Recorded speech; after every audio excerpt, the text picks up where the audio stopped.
Hello, welcome to our coverage of the 98th Oscars. Well, the nominations for the 98th Oscars. We're going to take a look at who's the running and riders, who could be dominating and who may miss out. There's a lot to get into. It is an interesting year. Let me just introduce who I've got with me here. First of all, Lola Schroer is here. Noor Nanji is with me, and Lizo Mzimba as well. We're all going to get stuck in to what could potentially be happening in, 30 minutes or so when those first nominations come through. Lizo, let's start with you. Mark our card for us. What should we be looking out for here? Well, the film that most people expect to be leading the way is a film called Sinners, a period drama set in America with more than a little supernatural twist. It's got widespread support across the board in both the in front of camera categories and behind the camera categories. Although, while it's expected to lead the way at the nominations, it looks like one of those films that might not be the big winner on the night, but I'm sure we'll come on to that later on, because the big winner on the night, I suspect, will be the film that maybe just behind Sinners in terms of nominations. That's a film called One Battle After Another, a film about a former... He'd call himself a revolutionary. The government probably called him an anarchist, played by Leonardo DiCaprio, being pursued by the US military while he attempts to find his daughter. Now, that is a very broad overview of a film that's nearly 3 hours long. There's a lot of detail I've missed out there, but it's the detail on the film that makes it extraordinary in my book. The performances, the design, the way it just takes you along with a frankly preposterous story, but you really buy into it as you're part of this incredible roller coaster ride. Then there's, of course, Frankenstein. Needs no introduction, really, with the plot. Man, does this, invents monster, Frankenstein, yada, yada, yada, yada, yada. Again, it's Guillermo del Toro, a beautifully put together film from a man that we've been admiring since probably the days of Pan's Labyrinth for many of us, and two extraordinary performances in there, particularly from Jacob Elordi as the creature, as they tend to call it in this film. And then there's Hamnet, a real tearjerker. Now, when I saw Hamnet at the London Film Festival, I was basically surrounded by people weeping into their handkerchiefs. The story of how the grief in the family... People still have handkerchiefs? They still have handkerchiefs. At the London Film Festival, they have handkerchiefs like that. Yeah. Cravats, spats, that's all there on show. But, a story about grief as Shakespeare and his wife, Agnes, played by Jessie Buckley, coming to terms with tragedy in their family and the inspiration behind the film Hamlet. So those are the four films I'd expect to be being seen at the very top. But of course, there are others to look out for. A lot of attention on Marty Supreme and its a slightly obscure lead actor called Timothée Chalamet. Not many people have heard of him, but of course, after the nominations, he's going to be, who is this guy? An extraordinary young man. And, this is probably, for many people's money, his best performance yet. And he's not given weak performances in the past. So those are 5 films to be looking out for. Fabulous. Lizo, thank you very much for setting up the big films that we're looking for with potentially the most nominations. Let's get into some of the detail. Noor, talk us through the actors, actresses supporting that you're keeping an eye on here. Yeah, look, the best actor, best actresses categories this year are what we expect to see are going to be full of A-listers. They usually are, but even more so than usual. And there are a couple of quite intriguing battles that we're going to be looking out for as well, one after another, to see whether who takes the lead in those categories. But I think it's really interesting because this is coming off the back of the Golden Globes, right? And that gives us a bit of an indication of who might come out on top. So, of course, when we get into Best Actor, now, as Lizo was saying, a little heard of actor called Timothée Chalamet, of course. Who's that? I'll Google him. Who is he? He, of course, triumphed at the Golden Globes, and he took that over Leonardo DiCaprio, and that is for his role in Marty Supreme. So he is, I think, just because of that, the front runner in the Best Actor category. But, of course, Leonardo DiCaprio is also in the running. We're very much expecting to see his name there. There are lots of other categories as well. You might be expecting to see Michael B. Jordan from Sinners and so on. And then when it comes to Best Actress as well, Jessie Buckley, of course, she as well, she won at the Globes, and she's as well seen as very much. All right, and Demi Moore last year, let's not forget as well. Yeah, and then, of course, I was the only person last year saying Mikey Madsen for Nora, Mikey Madsen for Nora. The world was ignoring me and, saying it's going to be Demi Moore. I was like, Mikey Madsen. And who was right? You were right, Lisa, and I can vouch for that. He was right. Yeah. So we do our best to ignore you, Lisa, but can't always. But no, Jessie Buckley does stand a very good chance here. Okay. And of course, can I just interrupt there? Of course, probably just behind Jessie Buckley in terms of who's going to win Best Actress. Her strongest competition comes from Chase Infinity, from One Battle After Another. And there is a brilliant fact about Chase Infinity's name. Her full name is Chase Infinity Payne. Infinity is her middle name. And she was named Chase Infinity by her parents because they were fans of two particular films. One, Batman Forever, and two, Toy Story. Now, Nicole Kidman's character in Batman Forever, Dr. Chase, Meridian, so Chase. Infinity, they were huge fans of Toy Story, to infinity and beyond. That's where her name comes from. To be a film star. Chase Infinity, that's where it comes from. Batman Forever, possibly the worst Batman film ever made. And Toy Story, one of the best films ever made. Love it, love it. Okay, right, let's get on to the international element here. Lola, talk us through what we should be keeping an eye on. So 24% of Oscar voters, they live outside the US. So that actually is quite a significant change over the last few years. So we really do have to pay attention to that. The last 2 years have seen 2 international features nominated for Best Picture each year. You had Anatomy of a Fall and Zone of Interest in 2024. Last year, of course, Emilia Perez and I'm Still Here found their way in. So I think people are looking at this year. We might even have a record 3.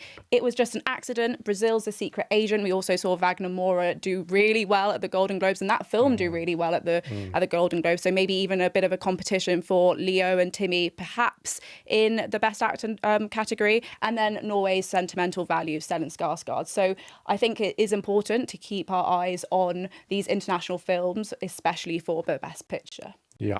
Right. Brilliant overview. We're going to start digging in now to some of the films. First of all, One Battle After Another. It has had so much attention leading in. Let's first of all just take a look and a listen at a bit of it.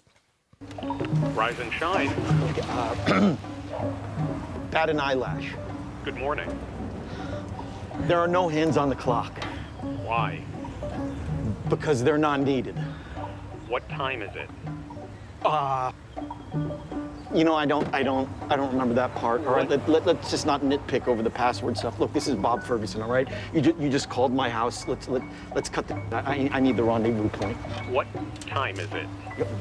Look, Steve Lockjaw just attacked my home. I lost my daughter. This is Bob Ferguson. You understand? Right. I don't remember any more of this. I don't remember any more of this code speak. All right, let's just get on with what is the rendezvous point.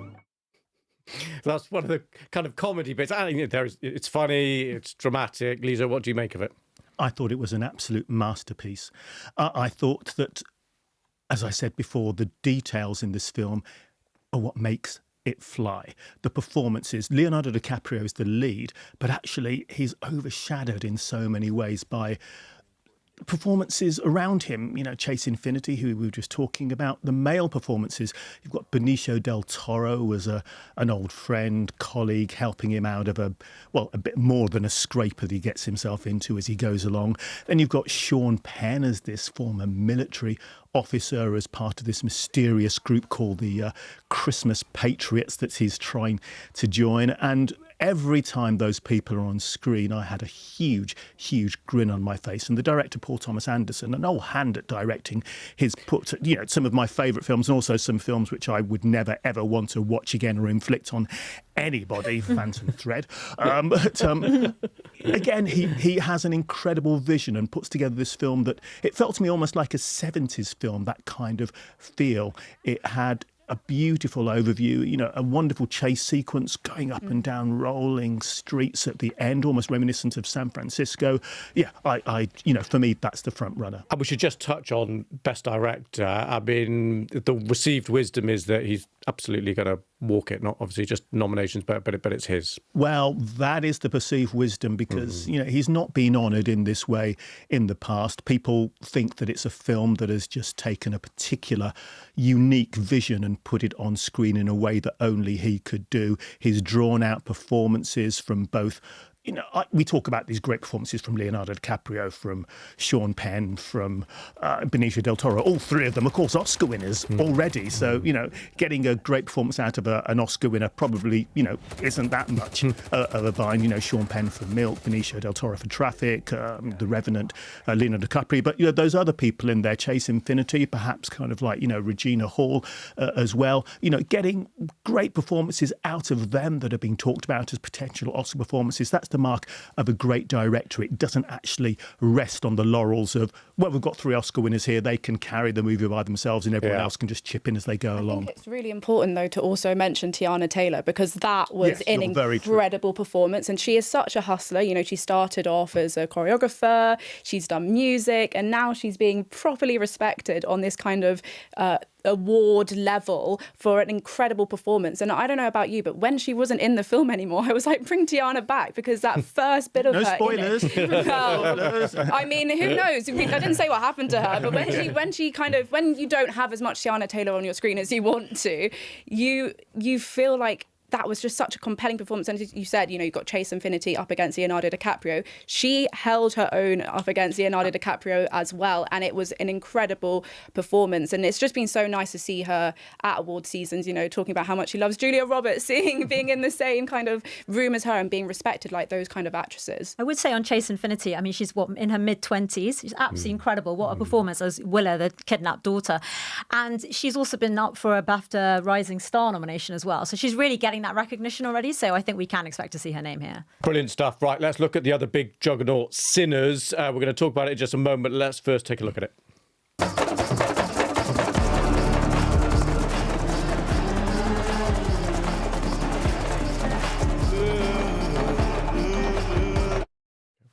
So a bit shorter than we planned there, but I mean it's dark and disturbing. Nor just talk us through it a little. Well, it's a vampire horror, Sinners, and I think it's interesting because there is this perception that horror films and sci-fi films as well don't tend to actually do that well in awards. And so with people now talking about Sinners and saying that this film could actually end up getting the most nominations today, I mean, I think that is really incredible. Whether that then, if that happens, translates to what actually happens at the Oscars is another thing. I mean, if you like horrors, fine. For me, I mean, this film suddenly turns around halfway through. And if you didn't know that was coming, it's quite a shock. And you go, oh, okay, I didn't realise that was about to happen.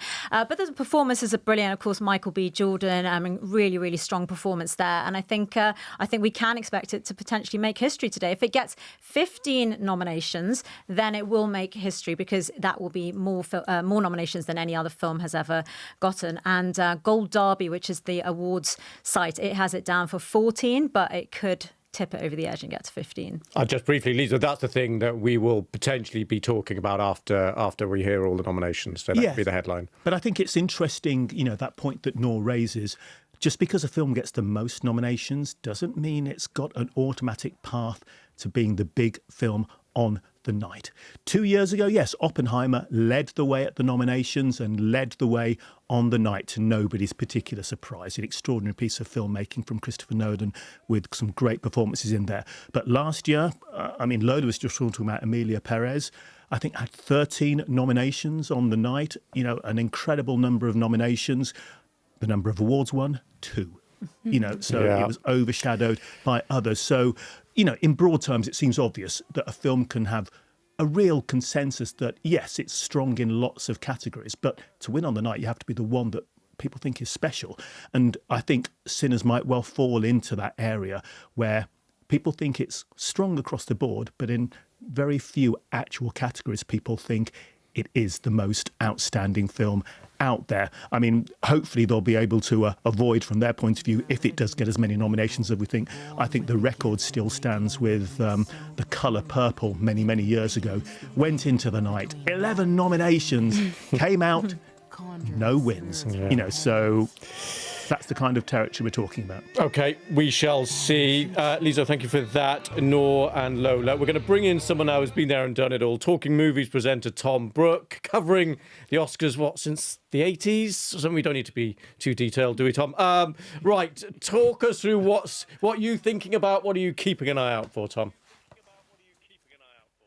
Well, you know, I'm fascinated by how real-world events are going to be reflected, geopolitical shifts in the Oscar nominations, because what we've witnessed in the past few days in the news has been very tumultuous in a way, and we've seen Keir Starmer and the EU pushing back.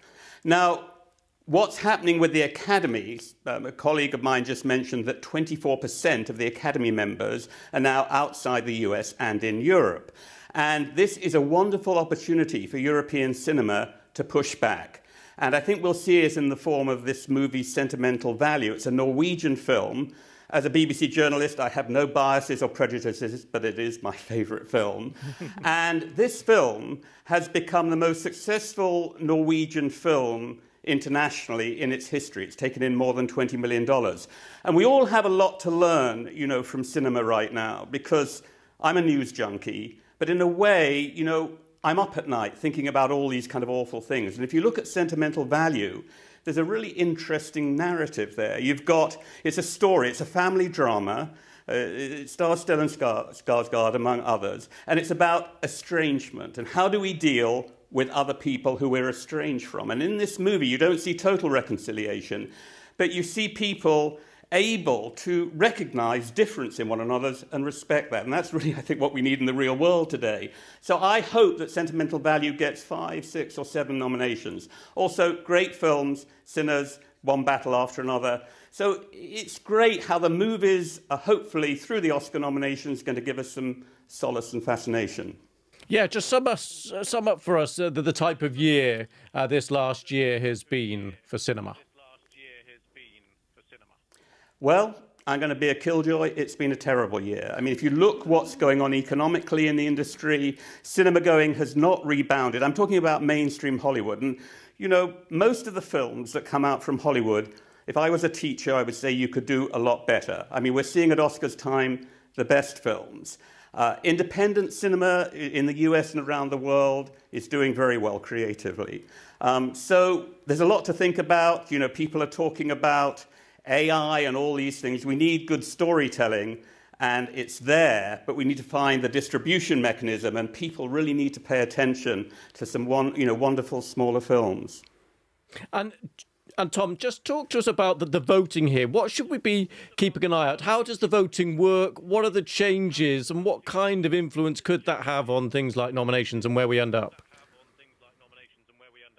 Well, I mean, the Academy, the people who hand out the Oscars, are trying to kind of, clean up shop in a way and make sure that all Academy members vote for the films in each category. I mean, I see the films in each category.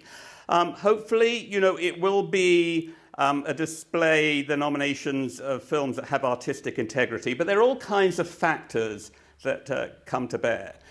The Oscars is really a big advertisement for Hollywood, and people in the Academy, at least the American-based ones who are wedded to the kind of studio system, see it as a PR exercise. They want Hollywood to look good. So that will fall into how they vote. But, it's really great that there's some excellent films, but I don't think by we I mean our audience, people in the film industry, people who make films, should let this obscure the fact that there are really, serious problems in the movie industry. Tom, thank you so much for that. Lisa, I just want to pick up with one of those thoughts. I think what Tom was saying was very interesting. It's not just the industry, it's the actual audience as well. Films, and the Oscar films in particular, don't have the same kind of cultural resonance as films in the past.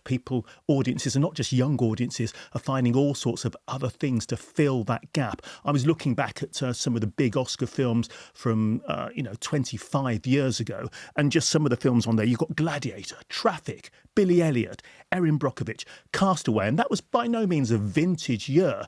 All those films are talked about still today.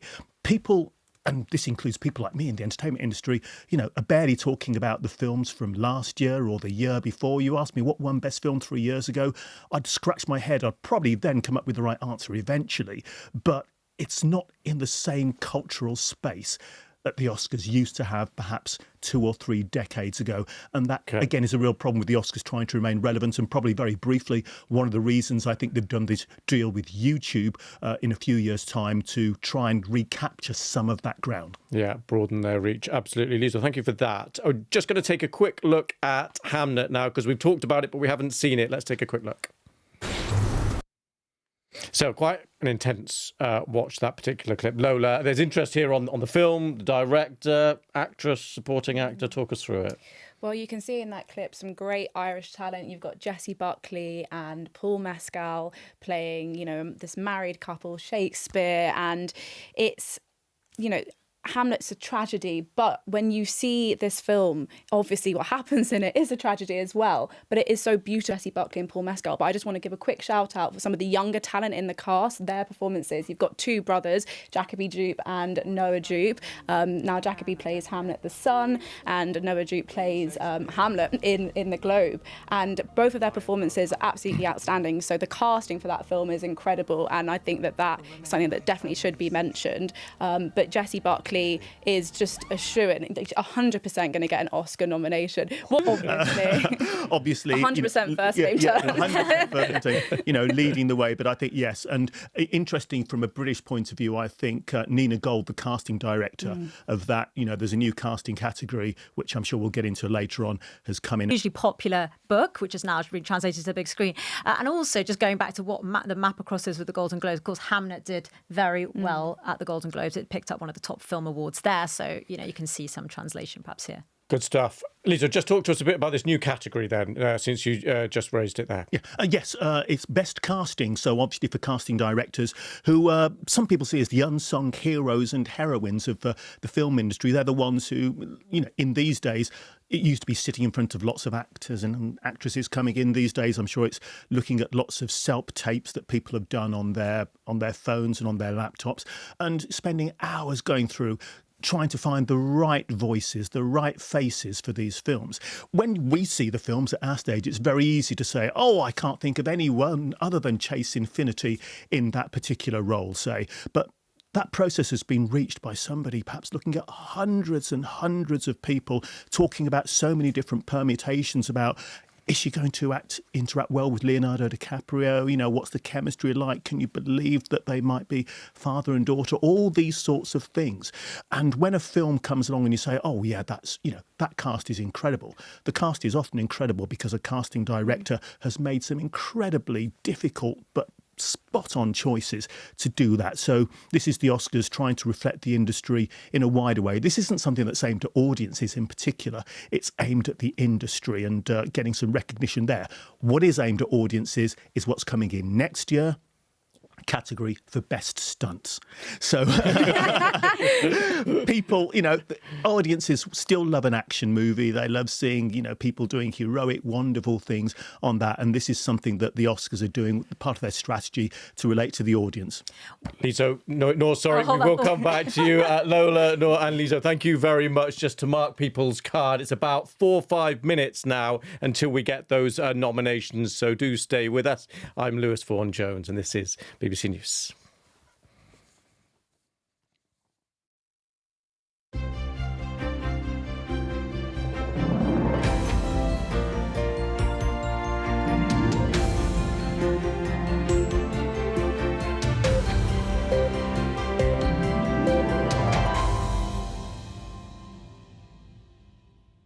Hello, welcome to the programme. I'm Lewis Vaughan Jones. This is our look ahead to the Oscar nominations. Just a few minutes away now. We will learn which films, actors, actresses will be dominating the categories. Some interesting things for us to get through. But first, with me is Lola Schroer here in the studio, Noor Nanji as well, and Lizo Mzimba, our crack BBC team. Right, we've only got a couple of minutes, so Lizo, just kick us off. What are some of the big headlines we should be looking out for here?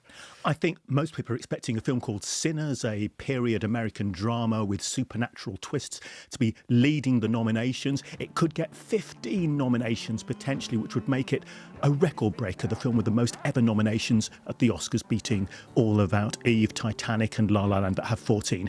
Then you've got One Battle After Another, which could be up there with Sinners or perhaps just behind, about Leonardo DiCaprio as a former revolutionary / anarchist being pursued as he tries to reunite with his daughter.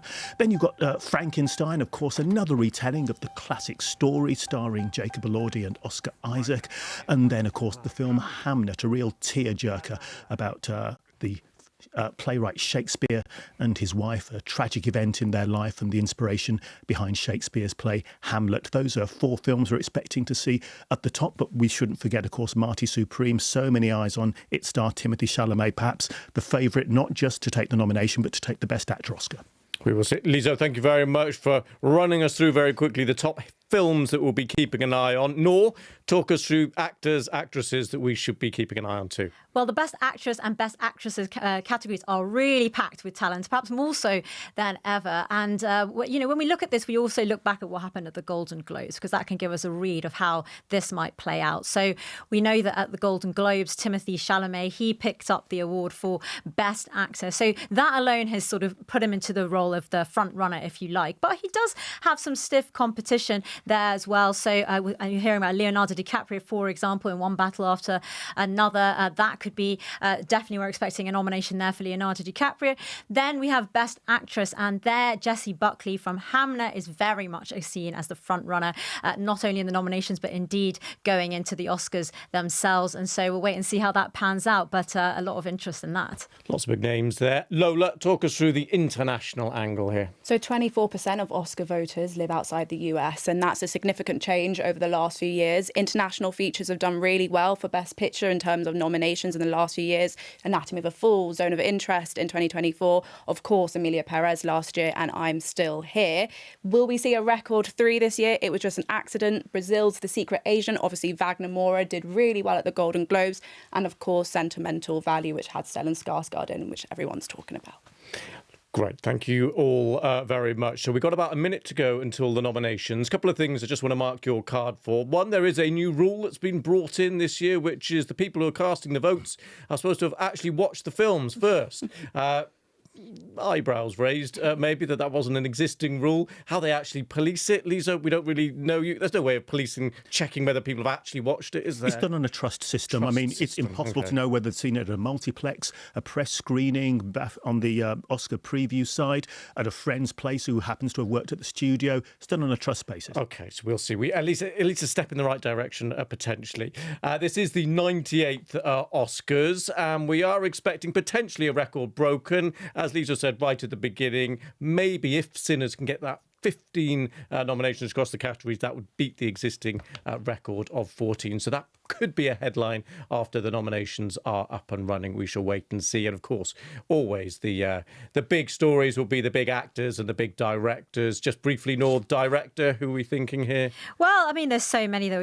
Chloe Zhao, I think, is a really interesting one to watch because we're hearing about Hamnet there, and she's of course the director of that. So I think for her, this could be potentially a big day. I mean, And Paul Thomas. And Paul. Obviously, we'll see. Lynette Howell-Taylor.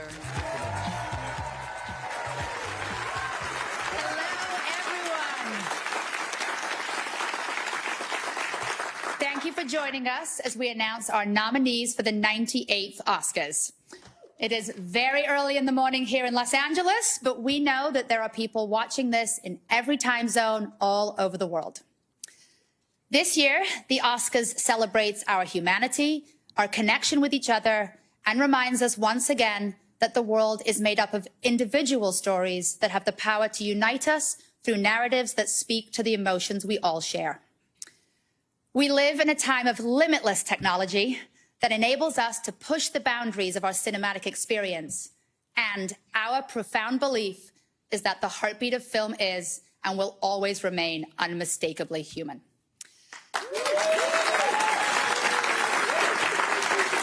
As only the Academy can do, we are recognizing the best films of 2025 across genres, disciplines, and regions around the globe. And this includes, for the first time, an award for achievement in casting. Our nominees are voted on by the esteemed members of the Academy. And not only are we looking forward to honoring them at the Oscars on Sunday, March 15th, we are thrilled that Conan O'Brien is returning as our Oscars host. I would like to thank our ASL interpreters for making today's announcement accessible. And now, to announce the 98th Academy Award nominees, please welcome Oscar-nominated actress Danielle Brooks and actor Lewis Pullman.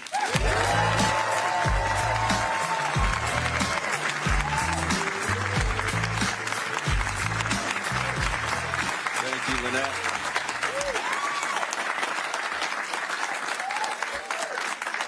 And thank you to the Academy for inviting us to announce the nominees this morning. Danielle, you were nominated for an Oscar for The Color Purple. in case you forgot. What was that like when you heard them call your name that morning? Day I could never forget, honey. Oh my God, it was a dream come true.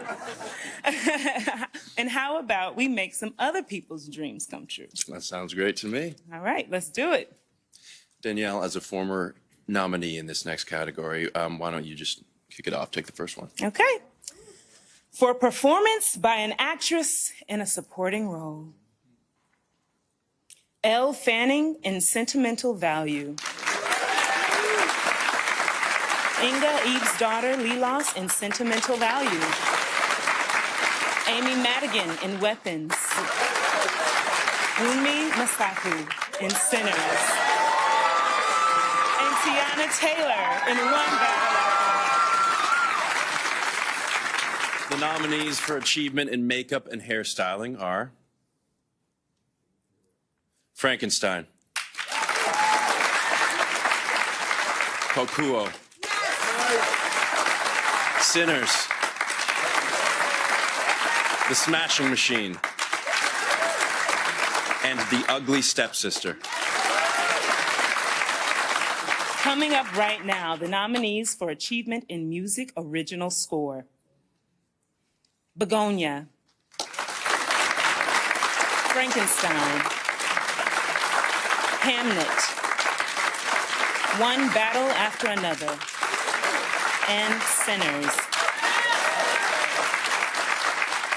And now, here are the nominees for Best Live Action Short Film. Butcher's Stain, A Friend of Dorothy, Jane Austen's period drama, The Singers, and Two People Exchanging Saliva. For Best Animated Short Film, the nominees are Butterfly, Forever Green, The Girl Who Cried Pearls, Retirement Plan, and The Three Sisters. There are two award categories honoring writing. The first for adapted screenplay. The nominees are Begonia, screenplay by Will Tracy. Frankenstein, written for the screen by Guillermo del Toro. Hamnet, screenplay by Chloe Zhao and Maggie O'Farrell. One Battle After Another, written by Paul Thomas Anderson. And Train Dreams, screenplay by Clint Bentley and Greg Cuidar. And for original screenplay, the nominees are Blue Moon, written by Robert Kaplow. It Was Just an Accident, written by Jafar Panani. Script collaborators Nadir Saivar, Shad Meher Rothstein, Mehdi Mahmoudian. Marty Supreme, written by Ronald Bronstein and Josh Safdie. Sentimental Value, written by Eskil Fucht, Joachim Trier. And Sinners, written by Ryan Coogler. So, since I did the first acting award, you take this one. Thank you, Danielle. Here are the nominees for performance by an actor in a supporting role. Benicio del Toro in One Battle After Another. Jacob Elordi in Frankenstein. Delroy Lindo in Sinners. Sean Penn, One Battle After Another. And Stellan Skarsgård in Sentimental Value. Oh my God, that was so exciting. Ah! Okay, it's time for our halftime break. Congratulations to the first round of Oscar nominees. We'll be back with more nominations. So there we go. Our first batch of nominations are now known. They're out there. with me here is Noor and Lola still. And also we have a new addition, Ali Plum. Ali, an upgrade from Lisa. We can't say that. No, can't say that. Come on. Yeah, that's unbelievable, isn't it? Right, Ali, talk us through your first reaction then to what we've heard there. So delighted to see Delroy Lindo get a nomination. I feel like he could have won an Oscar 3 or 4 times over his career. An incredible man. Also glad to see a couple of nods for Sinners across the nomination categories we've seen so far. And I'd also add to that Sentimental Value, a movie that came out, I believe, in December here in the UK. Joachim Trier, wonderful, fantastic director, but it feels like that is building up a bit of steam. We could be seeing quite a few people pretending like they'd watched that movie when, in reality, they had not. But a really great film, but no real shocks. If you're looking for one, maybe the fact that Paul Mescal didn't get a nomination for Best Supporting Actor, but it is sort of the outlier when it comes to the categories this year. No one really knows who's going to win, but if I had to put my money down, it would probably be Benicio del Toro. Okay. Nor your initial just reactions that you were typing away, getting everything in there? Well, I thought the Best Supporting Actress category was really interesting and a good one to watch. So, of course, we had Wunmi Masako, who is from Sinners. She's a Nigerian-British actress. So, you know, it isn't a really great year for the Brits. We know across the board it's not likely to be. However, she's, of course, in the mix, which is great. Amy Madigan, she was a front runner there for her role in Weapons after her win, particularly at the Critics' Choice Awards. So she made the mix as well. And then, of course, Tiana Taylor, now she won at the Globes for One Battle After Another. We were talking earlier about what an incredible role that was. She's also been nominated there. I don't know if anyone we would have expected necessarily to see Elle Fanning in there for Sentimental Value, but we did. So that might have been a bit of a surprise. So that was a really interesting category. We'll get into some of those. Lola, just quick headline thoughts from you. Agree with everyone. One that I'm not sure, I want to know your opinions. Odessa, Marty Supreme. Were we expecting to see her at all in these nominations? I think maybe for me, I think it was a great performance. I would have expected potentially to see her there, but that's the one for me that I'm a bit like potentially a potential snub. Snub? I A bit say strong? She'd be a worthy part of that group, but she is sort of an ingenue, sort of newcomer to the scene. So next time she's in, but she could have been in there. Elle, I admit, a bit of a shock, but I'm very happy to see her. It's not out of place. Yeah, snub. The post nominations Fallout snub stories are always the most read, most engaging, aren't they? What are we looking out for now? We should just explain, give everyone a heads up. That isn't the end of the nominations. They've got it in 2 halves this year. So some of the bigger categories we're still waiting on are coming up in just a couple of minutes' time. Ali, talk us through what you're expecting. So, Best Picture, I'm not saying it's a lock by any means, but we will see in the Best Picture nominee category the likes of One Battle After Another and Hamnet. Those seem to be the 2 ones up against each other. Similarly, in the Best Director category, Paul Thomas Anderson, for sure. Chloe Zhao feels almost guaranteed. I'd say Ryan Coogler for Sinners. I would like to live in a world where Sinners could end up being our Best Picture winner.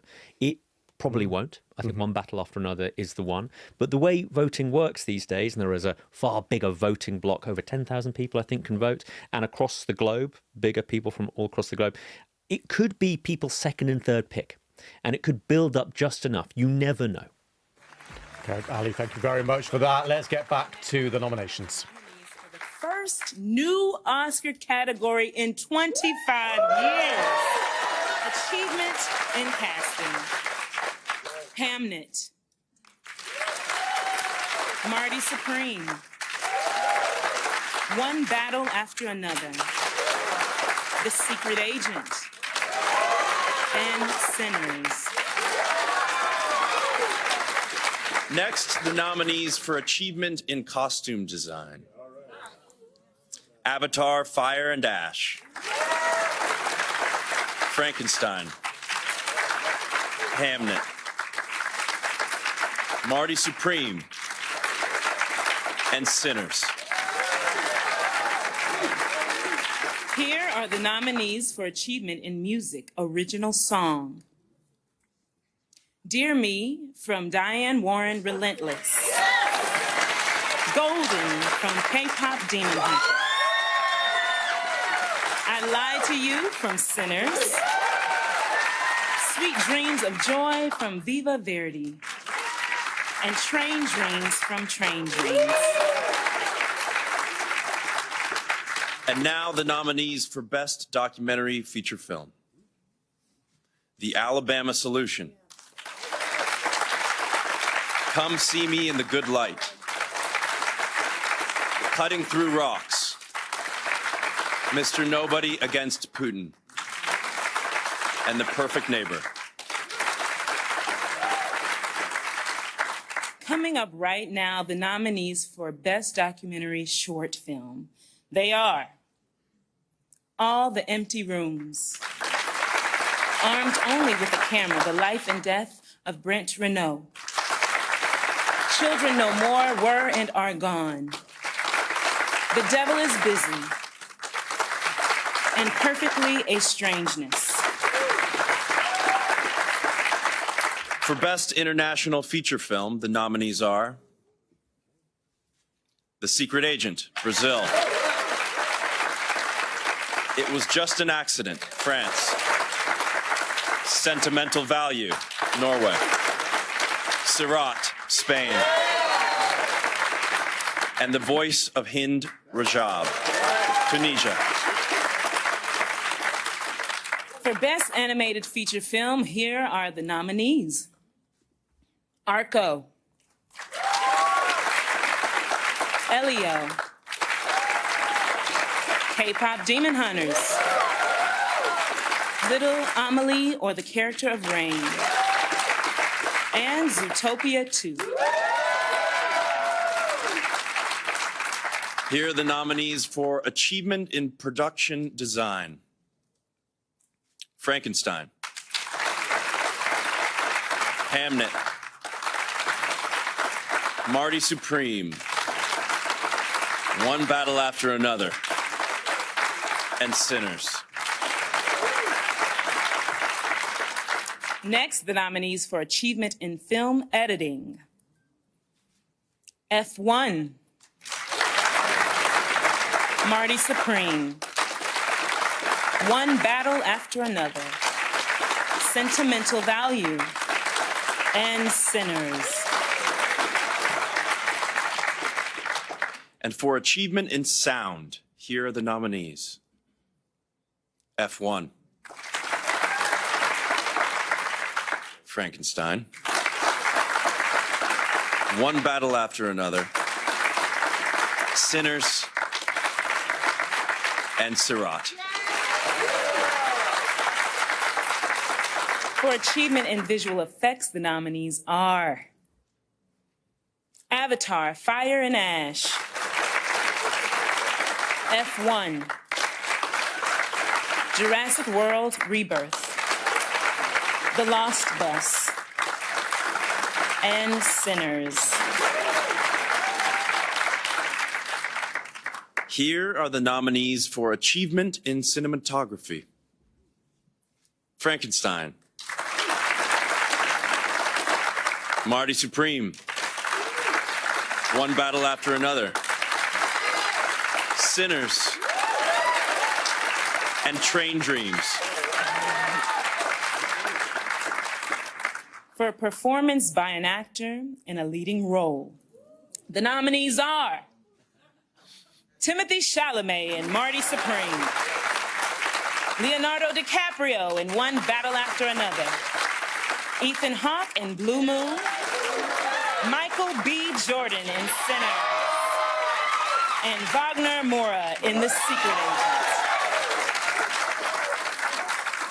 For performance by an actress in a leading role, the nominees are Jessie Buckley in Hamnet, Rose Byrne in If I Had Legs, I'd Kick You, Kate Hudson in Song Sung Blue, Renata Reinsva in Sentimental Value, and Emma Stone in Begonia. For Achievement in Directing, the nominees are Chloe Zhao, Hamnet, Josh Safdie, Marty Supreme, Paul Thomas Anderson, One Battle After Another, Joachim Trier, Sentimental Value, and Ryan Coogler, Sinners. And for our final category, let's read them together. I think you got it. Okay. Please. The 10 films nominated for Best Picture are Begonia, Ed Guiney and Andrew Lowe, Yorgos Lanthimos, Emma Stone, and Lars Knudsen, producers. F1, Chad Omen, Brad Pitt, Didi Gardner, Jeremy Kleiner, Joseph Kosinski, and Jerry Bruckheimer, producers. Frankenstein, Guillermo del Toro, J. Miles Dale, and Scott Stuber, producers. Hamnet, Liza Marshall, Pippa Harris, Nicholas Gonda, Steven Spielberg, and Sam Mendes, producers. Marty Supreme, Eli Bush, Ronald Braunstein, Josh Safdie, Anthony Koutagis, and Timothy Chalamet, producers. One Battle After Another, Adam Somner, Sarah Murphy, and Paul Thomas Anderson, producers. The Secret Agent, Emily Leclos, producer. Sentimental Value, Maria Eckerhoft and Andrea Bertinson Otmar, producers. Sinners, Zinzi Kugler, Sev Ohanian, and Ryan Kugler, producers. And Train Dreams, Marissa McMahon, Teddy Schwarzman, Janowitz, Ashley Schlafer, and Michael Heimler, producers. Congratulations to all of this year's nominees. This is so great. I truly enjoy being here with you. And for us to have the honor of announcing this year's Oscar nominees to movie fans around the globe. Make sure to watch the Oscars live from the Dolby Theater at Ovation Hollywood, hosted by Conan O'Brien on Sunday, March 15th, 7 p.m. Eastern and 4 p.m. Pacific, live on ABC and Hulu. Have a wonderful morning. And so that wraps up the nominations, and the headline there, undoubtedly, a new record for number of nominations, 16 by our count here for Sinners, breaking the previous record. So that, no doubt, is the headline. We'll get plenty more reaction to the various nominations, but first, we want to get some reaction from someone with actual skin in the game here. I'm delighted to say we can bring in Laurie Borg, executive producer of Hamnet. Laurie, I saw you smiling and nodding every time Hamnet got a mention there, and I don't blame you. How are you feeling? Truthfully, delighted. I think when we made this little film, we never thought, I honestly never thought we'd get what we've got today. So it's rather been a marvelous 5 minutes. Is it one of those things where everyone says, you make it for the craft and the love, and obviously that's true, but there must always be that little tingle when the nominations are coming up, especially when people have loved this film, and you want it therefore to be recognised in moments like this as well? You're absolutely right. I think truthfully, once the juggernaut started, and it's been very gradual, when it won the Golden Globe, I think everybody went, wow, that's extraordinary. And you're absolutely right. I mean, right now, I'm slightly emotional. I'm feeling very delighted for Chloe, delighted for Liza and Pippa, for the producers who, were extraordinary to work with. And I think actually Fiona Crombie winning, I hope she wins, but nomination for production design. And then Jessie, I mean, wonderful lady, brilliant actress, deserves it. Jessie Buckley, I mean, the performance has really blown so many people away. Yeah, absolutely. And it's funny, again, when we were making the film, it was done, I mean, Chloe is so exact and so wonderful at just getting exactly what she needs. And you've got to give her the time.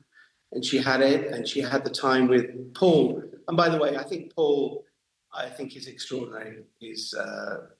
His acting in that. For nominations, I'm not going to spoil the good mood at all, but looking forward to the actual winners.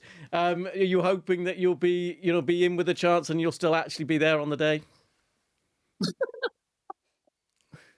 I think truthfully, after listening to all those applauses for Sinners, I'm a little bit like, I think we can anyone's guess.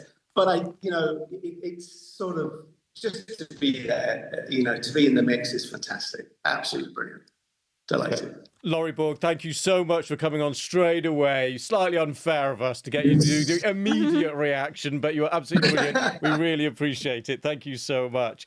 So we've got a real sense there, Nora, of what it means to the people involved. Let's go back to the general nominations, though, because we're still kind of sorting through it all. What do we need to know?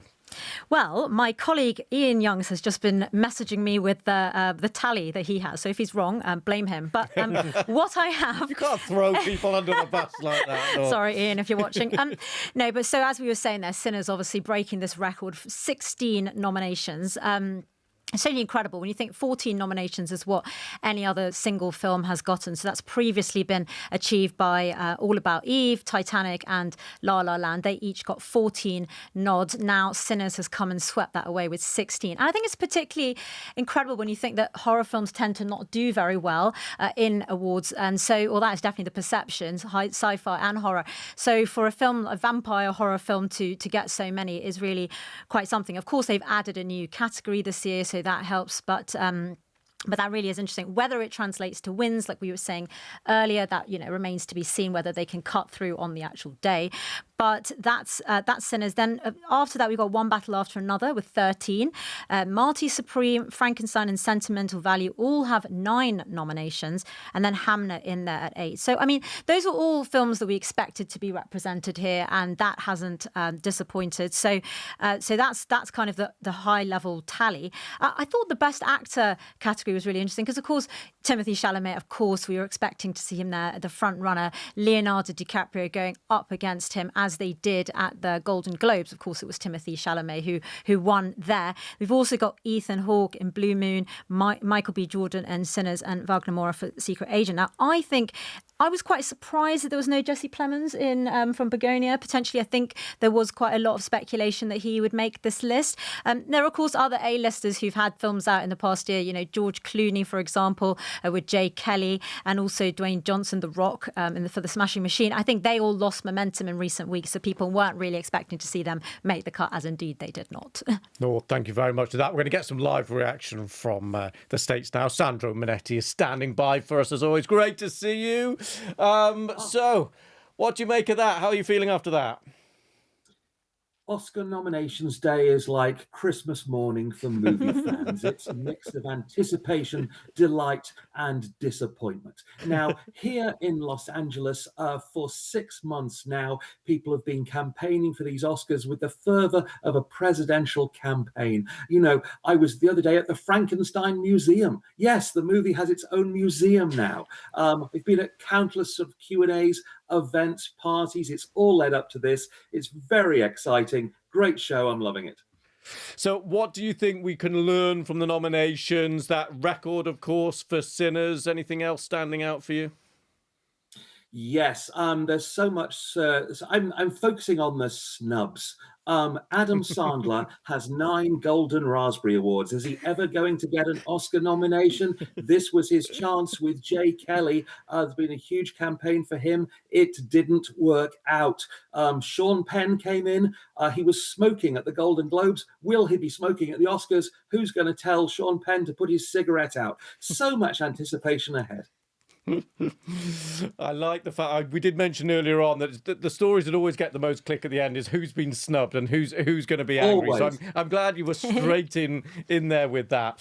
What about the fact we haven't really been talking about one battle after another, but it's been a huge juggernaut coming in here.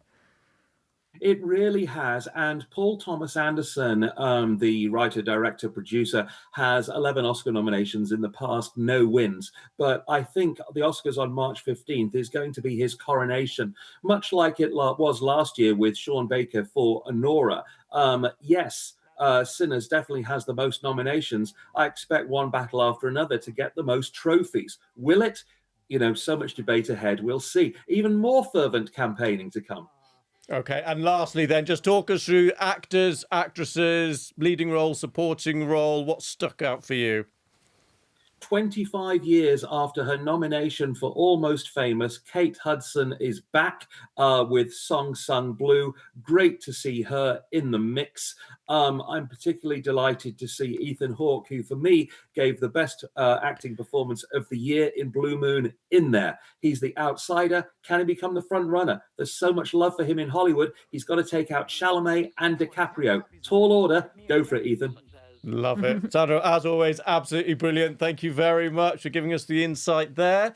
Right, let's come back into the studio. Lola, Noor, and Ali are still with me. Ali, let's come to you. We've just over the overall kind of reaction to that list. What kind of stood out for you there? Well, let's just acknowledge the locks, or the presumed winners that we're going to see in, what is it, a month and a bit now? Yeah. We have Jessie Buckley in Hamnet, looking likely to win Best Actress. Best Actor looks like it's going to be our Timothée Chalamet. Who else? Best Supporting Actor is sort of an unknown field. We're not really sure who's going to win. Best Director, I think Paul Thomas Anderson. Coronation was used as a word. I think that's fair.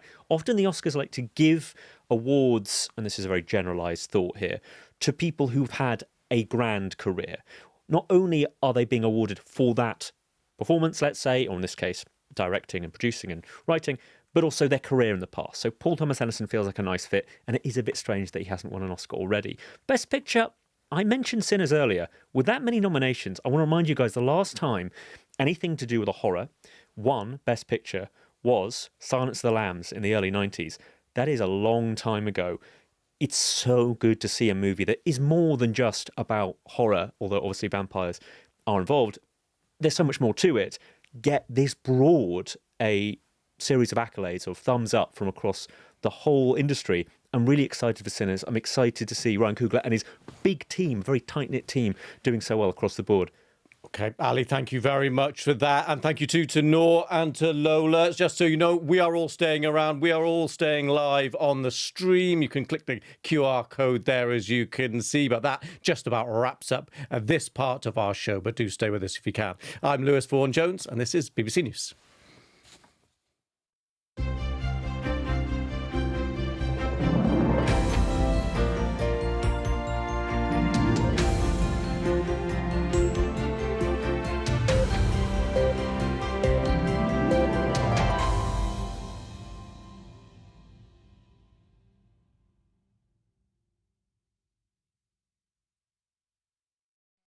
Thank you very much for staying with us. We're going to get plenty more reaction now to the nominations now that we finally have them. We're also going to be speaking to someone who's been working on the project for Sinners, a brilliant interview, so we will bring you that shortly. Everyone in the studio is still here. Ali Plum, Noor Nanji, Lola Schroer is here. Lola, let's start with you. Now that we know the nominations, we didn't speak a great deal about Best Director. We got a little bit from Ali just before our little break there, effectively a coronation. But you want to bring in someone else? I do. Now, Hamnet, it got 8 nominations, but Chloe Zhao herself, she got a nomination for Best Director. And our Oscars data team, I just want to give them a bit of a shout out. They've been crunching away, getting us all the important facts. They've told me that for the 7th consecutive year, at least one film nominated for Best Picture has been directed by a woman. I mean, whether that's a good or bad thing, one film, you know, for a moment, because of course a couple of years ago it was a huge story. What has been the progress? What has been the difference? And what does this year reflect or change, if anything? I feel like Ali might know a little bit more about that detail. I want to say that there are certain movies that lend themselves to Oscar nominations. And whilst I've seen, obviously, a little bit more in terms of diversity, in terms of people actually being behind the megaphone, directing movies, you still have to tick the boxes of what makes an Oscar-friendly movie. Now, Hamnet, I think, is almost, and I don't mean any shade against the film in of itself, it was doing its own thing, but it feels like it's designed to get Oscar nominations. It's about real-life people. It is about trauma, it's about families, and it has an incredible group of people in the cast that all fit together nicely. I think Chloe Zhao is also an Oscar favourite. She won in 2020, 2021 for Nomadland, and she's part of the Oscar fold. So I think she's always going to be, because she's a great person at what she does, an easy nomination, but I'm sad to say it doesn't feel like it's going to be her year, although I'm very glad to see her name. So, do you want to? I did interrupt you there. Any other No. thoughts from the data team or from Nor? There are some more thoughts from the data team. They've said that sentimental value, including the director's nominations this year for Best Picture and Original Screenplay. This is his 4th nomination in his career and the 1st in this category. So that's a bit more information there for you on directors. And don't know if you guys noticed, but apparently there's a record 4 non-English language performances which are nominated this year, so in the acting categories. I don't know, Nor, if you know any more information about that. No, I don't. But what I did want to just bring in quickly was on Wicked, because we've just been looking, crunching the stats and seeing that actually they missed out altogether. So in terms of snubs, and I think it's fair to say that Wicked for Good, the sequel, clearly didn't have the same momentum as the first one. It was the reviews were decidedly mixed as a box office hit, but nonetheless. But you would have expected perhaps a few nominations in there. Cynthia Erivo, of course, did not get a nomination for Best Actress, where I think she was in the running. People did think she might get one. So I think that is very interesting to see, such a big, because last year, don't forget, Wicked, the first part, got 10 nominations. It only ended up winning 2 on the day, but nonetheless, it went in there with real momentum behind it. There's so much momentum behind a film like Wicked normally, and then to only come out with 0 nominations. Yeah, not the year for those big blockbusters. It certainly is the year for Sinners, and I'm delighted to say we can speak to the cinematographer Autumn Gerald Okafor. Thank you very much for coming on the programme. Thank you for having me. Congratulations, record number of nominations. Was that what you were expecting? No, I was actually just texting with our costume designer, and we were talking about it, and I said, could you even imagine that would happen when we were on set? And we both did not think that, no.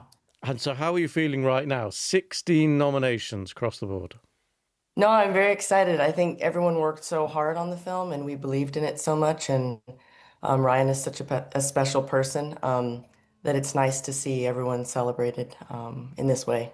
And give us a flavour of what it was like to create this world that you created. Yeah, I think everyone has such a personal connection to it that all of our heads of departments poured themselves into it, and I think that shows. And so when you do that and you see audiences respond in that way, and you're able to put these faces and these people and this experience on the big screen in 15 perf IMAX, and it's never been done like that before. So to have everyone see it multiple times and contact us and love it, it feels really nice. And I think that's the reason why, is because the people who made it really cared about it and poured themselves into it. And I'm sure this is a question where you can't ever really know, but when you're there on the ground making it day to day, is there a buzz and sense actually this could be something special, or this could resonate? Or do you really and honestly just not have a clue when you're actually making it?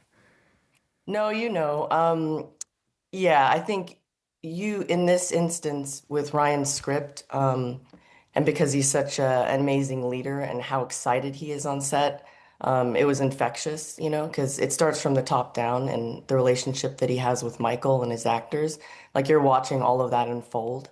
And it was so beautiful to see. So you definitely knew it was special, but you can only hope that the world responds in the way that you feel about it. And that has happened. So that feels very nice. That's fab. Autumn, my colleague Lola is just here, just going to ask you a question as well. Hi, Autumn. Massive congratulations. Now, Lola. Hello. You've made history with this film. You were the first female DP to shoot in this particular format. And I think when I discuss this film with my friends or people who've watched it, they talk about that Duke joint music sequence scene. Can you go into that in a little bit more detail for us? Because it is so vibrant, so much is going on, and it must have been a challenge, but then I guess also a joy once you saw it. What it ended up looking like to film. Can you tell us a bit about that?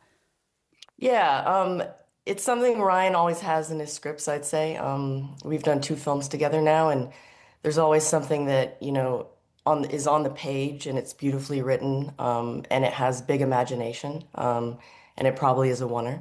And so I remember when I read the script, it was a big paragraph, and it read beautifully. And it's just something that once you get on the ground with your team, it requires a lot of meetings and a lot of heart and a lot of planning.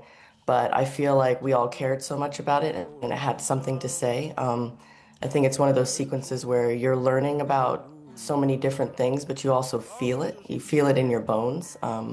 And so it was beautiful to execute because, you know, you don't want the film to show its technical abilities. You just want people to kind of like be wrapped up in the sequence. And so, yeah, I mean, it took a lot of work, and everyone was, you know, elevated and doing their work at the top of their game. So I'm happy that people have asked me so much about it. Autumn, I don't know if you know this, but our Oscars data team has been, you know, crunching away the numbers, and you are the 4th woman in Oscars history to be nominated in the cinematography category. So massive congratulations, and let's see what happens on the night. But that in itself, talking about being the first female DP to film in that format and now getting this nomination, it's a big deal. So congratulations. Thank you. I appreciate it, guys. Yeah, thank you so much. Autumn Durald Akopal, congratulations. Sinners, absolutely incredible performance across the board today. Thank you for joining us on the programme. Right, Colin Patterson, familiar face, is standing by. Super quick. Colin, just your initial thoughts, first of all, initial reaction to everything we've seen. Well, the headline today is that Oscar history has been made with the highest ever nominations total smashed. It was 14, held by All About Eve, Titanic and La La Land, and now it is 16 for Sinners. This film that was a huge box office hit, also being rewarded here at the Oscars. And some of the speculation, Colin, you know, Ali Plum is with us here saying, and a couple of people have said, well, it's got the most nominations, yes, and normally that means a hype train, and how much is it going to win, how many is it going to win, and some are also thinking, well, it might win on the nominations, but it might not win on the night. No, if you go back and look at the stats, the last 21 Oscars, the film with the most nominations has only won 6 times. That is because the film with the most nominations is often the one that excels in the technical categories with great special effects and not necessarily translate over to what the Academy believes is the best film of the year. So last year, Amelia Perez, the most nominations, and only won 2 on the night. So yeah, 6 out of 21. It's quite a low stat. So people can get a bit carried away with who has the most nominations. But I think we are right to get carried away today when Oscar history has been made. 98th Oscars, no films ever had as many nominations as Sinners. Yeah, and I'm sure they will be delighted, actually, because it gives, obviously, the Oscars a big, strong headline. Over the last few years, there's been, you know, the cultural relevance question, lots of questions about the voting and the representation and just the engagement and what's been happening. What do you think the state of the Oscars is? Well, the viewing figures have actually gone up for the last 4 years, and I think the way that the Oscars plays so well into social media does actually get people then tuning in to see what is going on live. But the big thing will be the 98th Oscars, the 100th is the last on TV, the 101st is when it moves to YouTube, and a whole new century of Oscars will begin on a new platform, and that will be utterly fascinating to see how it adapts at that time. Colin, brilliant stuff as always. Thank you very much for that. We're going to dig into some of those nominations now. We're going to talk about F1, Ali, because there were some eyebrows raised when that got the nod. What do you make of it? I would say, on the topic of blockbusters, and F1 definitely is one, it made money in cinemas. People saw it. It had a big name in it, Brad Pitt, and it's about something that's huge right now, not just because of Drive to Survive on Netflix, but generally it's going from strength to strength as a sport across the globe. Obviously, it's the Formula One. But I wasn't that shocked to see it. You've got to remember that the Best Picture nominations have a 10-strong bracket. All the others are 5. This allows for potentially, it's my 3rd or 4th favourite film, or you admired it because it made you feel good or gave you that emotional groundswell, that whole, like, I'm in the cinema, I'm having a great time, blockbuster feeling, and you put it in. You put it in your mix. I want to also add that Sinners getting that nominations, it's exciting because it's a movie people have seen. So often I'm in this seat, and I love being here, talking about movies that haven't even come out in the UK yet. We're looking, for example, at Rose Byrne's nomination for If I Had Legs, Then I'd Kick You. Great name, great film, but it isn't out in the UK yet. F1 is. We know what that is. We saw it. We get the idea, and it's good to talk about a movie that people have seen and have enjoyed. So it wasn't the biggest shock, and it's nice to have that under its belt. It will be on its Wikipedia page, but I'm putting money down now. It will not win Best Picture. If anybody wants to take that bet with me, I'll allow it. I'm pleased to say Sandro Monetti is back with us, head in hands there, after Ali Plum's assessment of F1. Not going to make it. What do you make of it? More Oscar history made today. Lewis Hamilton becoming the first Formula One world champion to produce a Best Picture Oscar nominee. He was very hands-on, able to tell from the sound of this movie in the editing room what gear the cars were in. Very helpful to Jerry Bruckheimer and to Brad Pitt and to all the other makers of F1. I'm so pleased to see it in the list because there's been such a disconnect between Oscar voters and the movies that people actually go to see. But F1 was a delightful surprise. Pretty much everybody who saw it loved it. And it's great that it's roared in to the Best Picture race. And to me, it's even better than Sinners and One Battle After Another. It's got my vote. I love it. Love it. I love a bit of difference of opinion. Ali's lips are pursed. Can I say something else about most watched movies? Yes. The movie that's been seen by most people across this planet over the past 12 months has no rival. Has anyone thought what the answer is? K-pop Demon Hunters. K-pop And now we need to Demon talk about Hunters that. is gigantic. I cannot tell you how much of a phenomenon it is. It makes the Super Mario Bros. Movie from a couple of years ago seem like a tiny trifle. That film, if it wins, will make news and will be relevant to a young audience and really matter. So whilst I'm proud of all the work put into Zootopia 2, Zootropolis here in the UK, and all the other animated nominations, it is K-pop's year. And if it wins for Best Original Song for Golden, can you imagine? I love that song. I mean, It's so catchy. Anyone with kids, you can't help. I have that song almost permanently in my brain, not because I love it. Yeah, that's kind of what happens in my head every like time I hear watching it. the film in front of us. I know. Well, it also got a Brit nomination yesterday as well, right? So I mean, this True award season. There is a lot of momentum behind K-pop Demon Hunters. And just backing up that point, Ali, One Battle After Another barely broke even. Well, you say that. It was an expensive film to make and was using quite a lot of complicated, shall we say, I'm not going to get into the details, technical equipment, and it has big name stars in it, and it took a long time to shoot. It had a high budget. Yes, it broke even, but still, it did decently. Like a lot of people did see it, not as many as Sinners. No. Absolutely not. And similarly, other movies that have been seen relatively well. I mean, what else? Wicked, we discussed. That was a massive movie. No nominations. I think enough people have seen One Battle After Another, and I think the star power of Leonardo DiCaprio will mean that it doesn't feel like, oh, hang on, what's that again? What's that one? But could we talk a little bit about Chase Infinity? Yes. Who is one of the highlights of that film. She is a young, stellar talent that's going to go from strength to strength. See her in many movies in the future. She's going to be there. Look forward to knowing her name and saying, is it really Infinity? And I'm saying that as somebody called Ali Plum, but people need to double check how you spell the surname Infinity. I was sad not to see her nominated, but I think unless you're, let's say, Jennifer Lawrence for Winter's Bone back in the day, often your very first star-making performance isn't the one that gets you the Oscar nomination. So I think she's got an EE Rising Star nomination here in the UK, and we'll see how the BAFTAs go. But I'm hoping for the best for her in the future.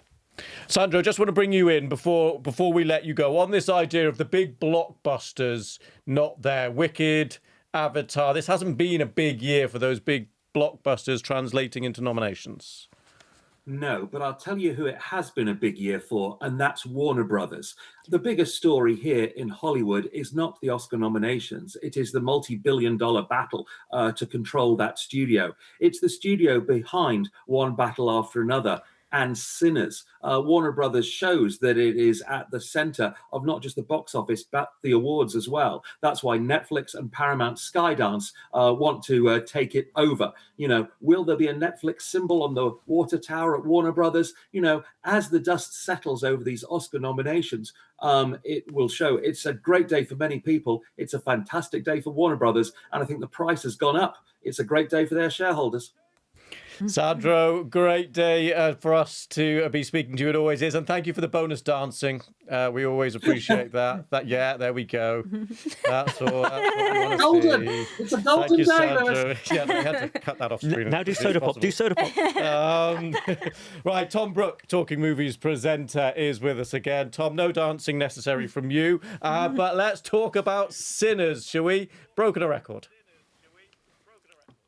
Well, I'm a big Oscar nerd, like all the people we've been hearing from, but I think there's something very interesting about Sinners, and that is how well it's performed at the box office in the US and how relatively poorly it's performed in the rest of the world. It's taken in $370 million. $280 million has come from US box office, but only $88 million in the rest of the world. Now, that raises some interesting questions. Historically, there has been some resistance, we're told, to African-American stories outside of North America. But I think there's another thing going on, that the distribution mechanism and the marketing mechanism has failed Sinners in this respect. They haven't been clever enough and nimble enough to market to overseas audiences. But having said that, the other thing I think is there's a big lesson to be learned today. Sinners was an original film. People didn't want to go for it in a way. Warner Brothers, which may be swallowed up by Netflix, did go for it. And as a result, they have got a wondrous result in terms of artistry and Oscar nominations. So will we learn from this? I think the thing that we need right now in cinema and in the rest of the world is adventurousness, authenticity, and originality. And talking of that, talk us through the performance or those of the European films kind of fighting back. Yeah. Well, yes, it's very interesting. Sentimental Value, which is a small Norwegian family drama, has got 9 nominations. It's an incredible achievement. I'm totally biased about this film. I think it's a really powerful, insightful film from Joachim Trier, the Danish-born director of this film. And I think what it does, it engages audiences in a very subtle way and makes us think about world events and the differences that we have between one another. It's a story about estrangement and people coming together. So cinema, I see with Sentimental Value playing a valuable role. And what has happened, Hollywood in the last few years has lost the ability somehow to tell stories for grown-ups. I mean, yes, we have Minecraft movie and Wicked. I mean, Wicked is actually, for grown-ups as well. But engaging, well-shot, beautifully crafted stories that really make us think about what we're doing as human beings, Hollywood is not making them anymore. I mean, you can verify this. It's a fact. It's not just opinion. European cinema sees a window of opportunity right now, and Sentimental Value is filling that and doing it, admirably. So I think there are so many interesting things to come out of this Oscar nominations announcement today. Interesting. And Tom, Ali Plum, my colleague, is with us here. Just wants to have a quick chat. Can we talk a little bit about The Secret Agent, which did well at the Golden Globes, of course. What were your thoughts on the movie? Again, it's not in the English language. How do you feel about seeing films that have subtitles and just happen to not be in English? Well, I think Parasite, a few years ago, broke that barrier in a way. Parasite, this picture from Korea, brilliant film, had subtitles, and I think in a way we've got over that. The Secret Agent is a brilliant film. It's set in Brazil during the height of the dictatorship in the early 1970s, and it has kind of resonance, because there are elements of dictatorship always lurking there somewhere in the world, and there's a lot you can learn from this, and this is great for Brazilian cinema today. I mean, they did well last year with another film. And it's not just Brazilian cinema. And we've got an incredible film called Surat, which is a French-Spanish co-production. It's an extraordinary tale. Actually, I felt I was inebriated or high when I was watching it because of the way it's shot. It's about a father and a son looking for a family member in the Moroccan desert, and they come across a rave. And you wonder, what on earth is going on here? But it really is an excellent film. And although I was actually very, very sober when I watched it, and I appreciated the artistry. And I think it's great that, what's happening with the Academy, with all these non-US members voting, they're spotting films that are very interesting. And I think, interestingly, creatively, within the Hollywood system in studio now, in the US right now, with Hollywood, there's a dearth of creativity. Not in the independent sector, not with One Battle After Another, not with Sinners. But in Europe, there is some very fine filmmaking. And because of changes in the Academy and who's voting, they're being brought to a world audience. Thank you. Tom, we will let you go to become inebriated or not. We'll leave that to you. But thank you very much. Great to get Tom. He has been doing it for decade after decade. He knows what he's talking about. Talk about legends. I mean, to even just be talking to him on this, I'm very grateful. Well, as I say, away from legends, people who are kind of first-time nominees, I think it's quite interesting to look at that because, we talked about Chase Infinity. Obviously, she didn't make the cut. She's only 25 years old, though. She's got a long future, hopefully, ahead of her. But she has gone down for a BAFTA, I think, Rising Star nomination. So it's not all lost. But there was also nominations for Jacob Elordi. He's 28, so he's he's kind of everywhere at the moment, isn't he? So hot right now. No, I'm going to see him at the Wuthering Heights premiere, and I cannot wait. So yes. Fair warning, he's about 6'4", and I think you either need to be very handsome or very tall. Pick a lane. Don't do both. Put my high heels on. That's not fair. I think stilts. Anyway. Okay. But no, and then Elle Fanning, who we were saying was perhaps a bit of a surprise, but she's also in her late 20s, so one of the sort of up and coming stars who's been recognised, but then also some of the established actors who surprisingly haven't actually had a nod up until this point. So people like Rose Byrne, who've been talking about, and Wagner Moura as well. So I think that's really interesting. So although some of the people like Chase Infinity did perhaps get a snub, there are others who who are first-time nominees, and that's obviously really exciting. I also just think to talk about the Best Actress category a little bit because we haven't gone there that much, and of course we did say going into this that Jessie Buckley was the front runner there. Of course, she's got her nod up against Rose Byrne, who's going to give her a run for her money for her role in that amazingly titled film, If I Had Legs I Could Kick You. But they both won at the Globe, so I think that's going to be the race to watch in that category. But then there was, Emma Stone and Begonia. I mean, she shaved her head for that role. I mean, it's absolutely, but she's, she's got Kate Hudson, who we spoke about. So I think that's quite a really interesting category to watch. And I just think in terms of the other people who missed out, apart from Cynthia Erivo, who we spoke about, and Chase Infinity as well. I think people like Julia Roberts, she's an A-lister who had a film out in the past year, Jennifer Lawrence, and Sydney Sweeney, who I don't think any of us really expected to see in there. But of course, she is another rising star as well, isn't she? Yeah, I'm happy for Jacob Elordi. I think he's going to have, like you say, one heck of a February with Wuthering Heights.